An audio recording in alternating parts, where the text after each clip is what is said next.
कुछ देर बाद मोहना साइकिल पर आया। बोला, ये लो, माई मामू के लिए पूड़ी साग लाया हूँ। ये रम की बोतल भी उन्हीं के लिए है और मालिक से भी बात पक्की करके आया हूँ। वो बड़े खुश हुए। किचन से मिला कमरा है, उसी में हमारे लिए फर्स्ट क्लास अरेंजमेंट किया है। अरे जाने मन, ऐसा मालिक भला कहाँ मिलेगा। फटाक से 10 रुपए का पत्ता मेरे हाथ में रखा। कहा, वेल माय डियर मोहन, एक नई चारपाई ले आओ, चादर ले आओ, गद्दा हम तुमको दे देगा, पिलो भी दे देगा, ब्लैंकेट्स देगा, विस्की देगा, हनीमून मनाओ, जितना दिन चाहो रहो। ऐसा मालिक बड़ी मुश्किल से मिलता है। लो देखो, हम तुम्हारे लिए मेवा लेके आए हैं। मास्टर साला अपने माशूक के लिए आज 50 रुपए का मेवा लाया था। मैंने सोचा मैं अपनी रानी के लिए भी थोड़ा सा लेता चलूं। बूढ़े आर्यपुत्र ने भी निर्गुनिया को बहुत मेवा मिठाई खिलाई थी, पर आज किशमिश, काजू, बादाम, पिस्ता में जो स्वाद था वो पहले कभी नहीं मिला। आधा पौन घंटा ठहर कर मोहन शाम को 4 बजे आने के लिए कहकर फिर चला गया। निर्गुनिया ने भीतर से दरवाजे का कुंडा चढ़ाया और झटपट अपनी कोठरी में जाकर कोने से अपना रुपया खोदने लगी।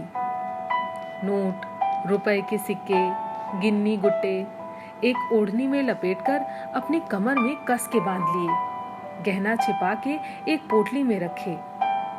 तब तक माई ने आकर कुंडा खटखटाया।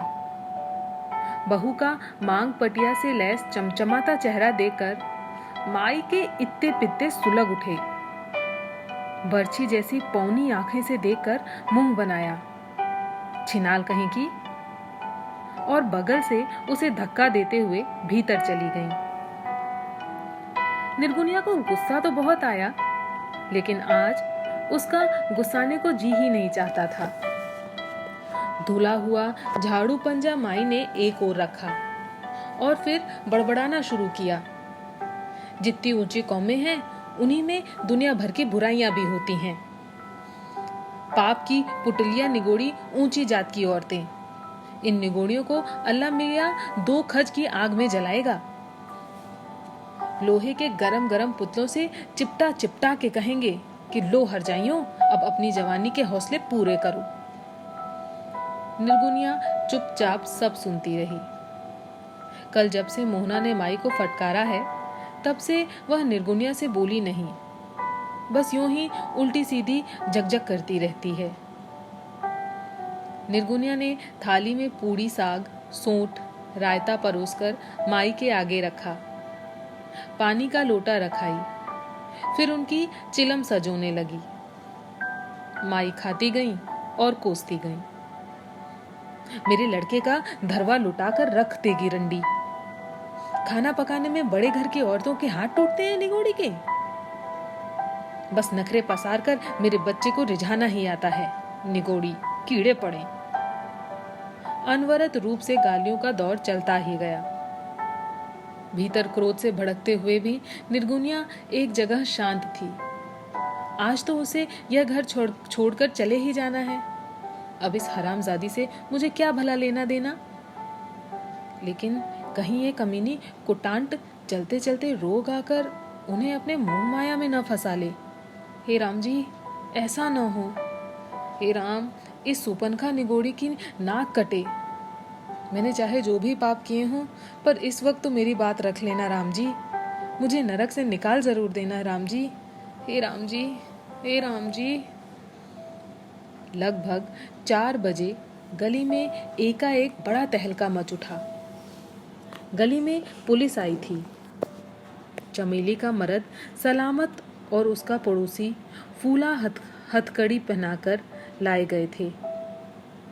चमेली के घर में पुलिस की गाली गलौज का शोर हुआ।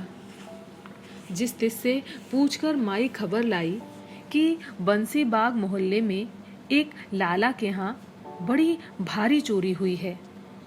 उसी का माल निकालने के वास्ते यहाँ पुलिस ने छापा मारा है। 2 चोर शक में गिरफ्तार हैं। तीसरा लड्डन गायब था। थोड़ी देर में लड्डन के घर से गिड़गिड़ाने और चीखने चिल्लाने की आवाजें आने लगी। लड्डन के माँ बाप से उसका पता ठिकाना कबूलवाने के लिए पुराना सामंती हथकंडा पुलिस के द्वारा प्रयोग में लाया गया। लड्डन के पिता और मोहल्ले के अन्य पुरुषों के सामने लड्डन के घर की स्त्रियों के साथ खुलेआम बलात्कार किया गया। इस घटना से मोहल्ले भर की स्त्रियों के कलेजे दहल उठे थे। औरतें अपने अपने घरों को बंद करके बैठ गईं। माई अपना क्रोध बिसराकर बहू से बोली, भीतर अपनी कुठरिया में दरवाजे बंद करके बैठ जा, जा जल्दी जा। हाय अल्लाह, सबकी इज्जत आबरू रखना मेरे मौला। हाय कैसा गजब हो रहा है। सास, बहू, बेटी, लड्डन के घर की स्त्रियों में किसी की भी लाज नहीं बची थी। हयादारों ने अपने अपने मुंह छुपा लिए और बेशर्म औरतों की शर्म लूटते हुए देखते रहे। मोहना उसी समय निर्गुनिया को ले जाने के लिए गली में आया था। सारी गली में सन्नाटा देखा। दो चार जो कहीं कहीं खड़े हुए मिले भी, वे भी ऐसे कि मानो घर की गमी में शामिल होने के लिए आए हों। मोहन ने अपने घर का कुंडा खटखटाया। पहले तो कोई बोला ही नहीं। फिर जब दोबारा खटखटाकर आवाज दी कि कुंडा खोलो, तो माई ने द्वार खोला और घबरा कर कहा, जल्दी से भीतर आ जा, जल्दी जल्दी आ। माई के स्वर ने मोहना के दिल में और भी घबराहट भर दी। जल्दी से साइकिल लेकर भीतर आया। माई ने द्वार बंद करके कुंडा लगाया। फिर मोहन को देखकर रो पड़ी। हाय बेटा, लड्डन के घर तो अल्लाह का कहर पड़ा है। इन जालिमों से खुदा बचाए। हाय बहुत दिनों बाद ऐसा हंगामा मचा है। मैं कहती हूँ तू जैसे ही आया है वैसे ही लौट जा। हमारे पड़ोस का सलामत और आगे वाले घर का फूला पकड़ में आ गए हैं। लड्डन माल भत्ता लेकर भाग गया निगोड़ा। पुलिस उसकी माँ बहन की आबरू धूल में मिला रही है। हे भगवान, हाय अल्लाह, दुश्मन के घर भी ऐसी गाज न गिरे। जल्ले जलाल तू, आय बला को टाल तू। को नहीं जानत है जग में प्रभु संकट मोचन नाम तिहारो। हाय हाय, सबकी आबरू रखो अल्लाह मियाँ, सबकी आबरू रखो। मोहन के मन में बातें सुन सुन के खौलन मचने लगी। पहले अपने पड़ोसियों को गाली दी कि चोरी की लत छोड़ते क्यों नहीं। फिर पुलिस को गालियां दी। फिर अपनी कोठरी में गया। सहमी हुई निर्गुनिया उससे चिपट गई। मुझे यहाँ से निकाल ले चलो। तुम घबराओ मत। एक तो हमने किया ही क्या है।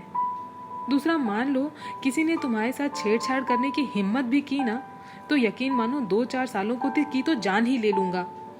ठाकुर की औलाद हूं, मारूंगा मरूंगा, मगर तुम्हारी इज्जत पर आंच भी नहीं आने दूंगा। पत्नी ने पति को अपने आलिंगन में और अधिक कस लिया। ऐसा ना बोलो, भगवान करे तुम्हारा बाल भी बांका ना हो, पर मुझे यहाँ से निकाल ले चलो। मैं अब इस नरक में ना टिक पाऊंगी और ना तुम्हें ही टिकने दूंगी। किसी ऊंची जात के मोहल्ले में पुलिस ऐसा अत्याचार करने की हिम्मत भी नहीं कर सकती। घबराओ मत माय डियर, सब अरेंजमेंट है। मैं तुमको ले चलने के लिए ही तो आया हूँ। जरा इन यमदूतों को गली से राजी खुशी चले जाने दो, फिर निकलेंगे। थोड़ी देर में मामू भी घर आ गए। मामू भी बहुत उदास थे। कहने लगे, 84 लाख जोनों में पाप भोगते भोगते तो भगवान ने हमें ये मानुष जन्म दिया है। बड़े भाग मानुष तब पायो, पर हमारे पापों ने उस भाग को भी अभागा बना दिया। इस पर भी हम ऐसे अज्ञानी कि पुराने जन्म के पापों पर इस नीच जन्म में भी पाप बढ़ाते चले गए। हरे राम जी, तुम ही अधम उदाहरण। मामू, एक बात कहूँ, बुरा ना मानिएगा। मैं आपकी बहू को 4-8 रोज के लिए छावनी बाजार में लेकर जा रहा हूँ। यहाँ अभी बिल्कुल पड़ोस के आदमी पकड़े गए हैं। 2-4 बार पुलिस अभी और आएगी जाएगी। अपना मामला कुछ यूं ही संगीन है। धोखे में भी पड़ गए तो हवालात में सड़ा डालेंगे हम दोनों को। आप दोनों पर भी तरह तरह की मुसीबत आ जाएगी। पहले माई बोली। हमारी समझ में मोहनुआ ठीक कह रहा है।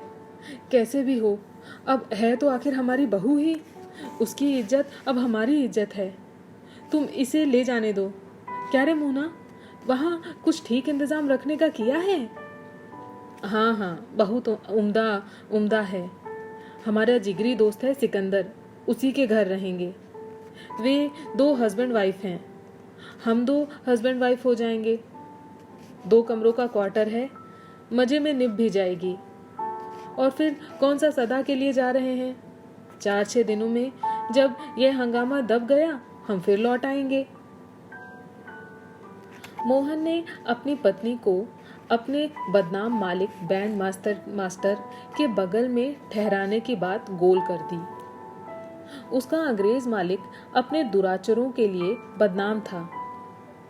उसने स्थानीय मेहतर समाज के कितने ही नव युवक को बैंड सिखाने की लालच में ईसाई बना डाला। मोहन भी बस ईसाई बनते बनते ही बच गया समझो। मोहन जानता था कि मामू और माई दोनों ही बैंड मास्टर जैक्सन का नाम सुनते ही भड़केंगे, इसलिए उसने सिकंदर का नाम ले लिया। संयोग से मोहल्ले पर जो विपत्ति आई हुई थी वह निर्गुनिया के पूर्व निश्चय को बल देने के लिए मानो नियति ने आयोजित करके भेजी थी। अच्छी साड़ी पहनकर, चोटी मांग से चकाचक, पैरों में कलकतिया स्लीपर पहनकर निर्गुनिया झुटपुटे अंधेरे में अपने पति के साथ गली से निकली। लेकिन आज गली सूनी मातम भरी थी। किसी ने उन्हें जाते हुए न देखा। गली से बाहर निकलकर नाले की पुलिया पार करने के बाद एक फुटपाथ के किनारे साइकिल टेक कर उसने निर्गुनिया को कैरियर पर बिठा लिया। अपने गहने कपड़ों की पोटली लेकर निर्गुनिया झिझकते हुए साइकिल पर बैठी। गली के मातम का दिन मोहन के लिए उमंगों भरा सिद्ध हुआ। सन्नाटे की सड़कों से अपनी लैला को साइकिल पर लेकर उमंगों में उड़ता हुआ मजनू मोहन गाता चला जा रहा था। मुझे लैला तेरी अदाओं ने मारा, मुझे लैला तेरी अदाओं ने मारा।